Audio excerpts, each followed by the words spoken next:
The G502 is arguably the most popular lineup of mice on the market due to its performance, ergonomics, and functionality capabilities. Well, here I have with me today is the latest and greatest version of the lineup, the G502X Lightspeed, and I'll be using it to demonstrate how you can program it yourself and to show off my favorite mod of all time. You're going to want to watch this because it's a real game changer. The first thing you want to do is download G-Hub. It's an app by Logitech that allows you to customize Logitech's mice. With just a few clicks, download the zip file and open it up. Then plug in the 2.5 GHz adapter included with your mouse into your computer. Your mouse should immediately pop up in the menu, press it, and you can begin. First up is the DPI sensitivity tab. This is where you control how fast and responsive your cursor is. By default, there are 5 DPI presets labeled differently in color. The larger the number, the faster the cursor is. Play around with it. If you find something you dislike, just drag it away from the line to delete or click another spot on the line to add another one. For a default G502X, you can toggle between DPIs by pressing these two buttons.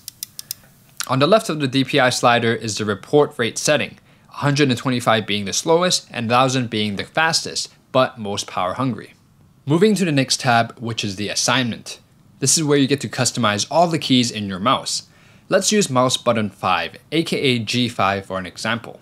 You can either disable it or assign it to do other things, like command buttons, specific keys, and system controls which include media, editing, and audio, etc. The possibilities are endless, and I mean that literally because you can also program your own macros. A macro, for those who don't know, is a series of commands that can be executed with a single key press. That's going to be really important when I show you what I use it for on my mouse shortly. The last tab is Light Sync, which is where you get to control the RGB lights of this mouse.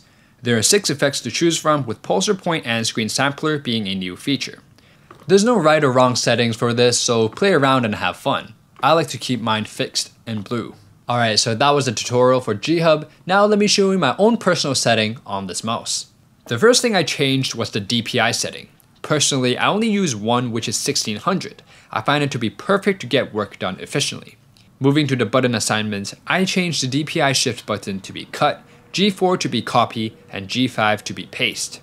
This is extremely convenient when working with text documents because I don't have to press Command C, Command V, or Command Z, which is pretty uncomfortable to press in my opinion. Now moving to the top of the mouse, I switched the DPI up and DPI down to be zoom in and zoom out. I find this especially helpful when expanding or shrinking the timeline in Final Cut or zooming into details in Lightroom.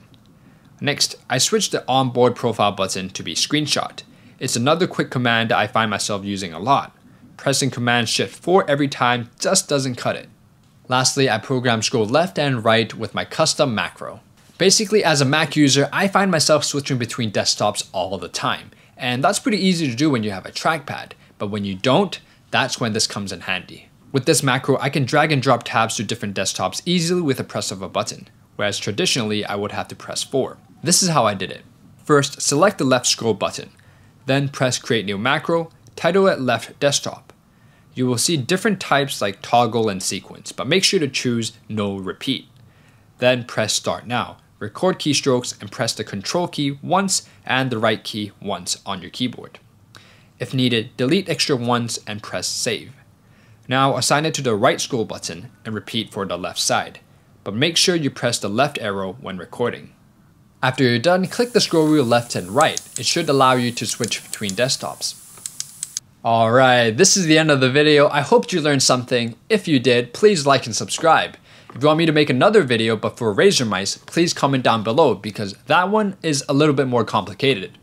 Until then, I'll see you in the next video.